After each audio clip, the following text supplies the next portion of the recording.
ចិត្តអាណិតស្រស់ស្រី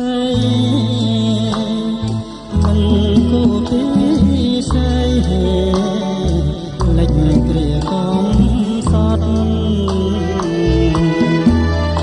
អូនភ្លេចសំដីដែលស្រីបានស្បត់ស្នេហ៍យើងមិនរលត់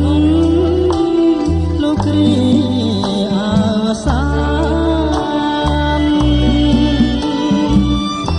មកដល់ដីក្រុងអូនស្លង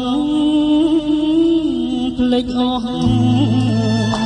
ភ្លេចភាពជាស្រីចិត្តស្មោះអស់ហើយកលយានេះរឿងចិត្តស្រីអប្រៃសាមានកើតដោយសត្វទេរឆានផ្លាស់រកគួថ្មីមកពីរូបខ្ញុំអត់មានទ្រព្យធនគ្មានប្រាក់ជាទុននាំលោចិត្តស្រី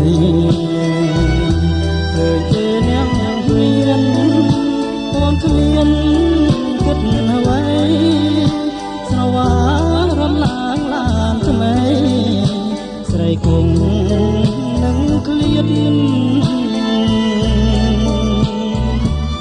អូនឃើញតែលុយមានប្រាំងជាធំអត់ចិត្តស្រីមុំមកមិនខ្មាំងញាតហើយបងទួតឈាមទុកគ្មានអ្វីប្រៀបលាហើយលាស្រីមានស្លៀតស្រីចិត្តចង់ស្រហ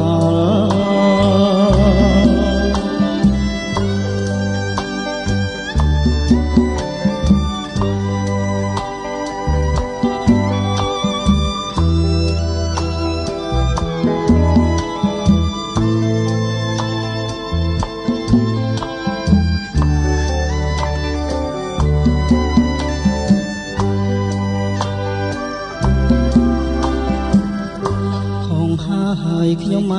កខុសមួយជីវិតរូបខ្ញុំខុសពិត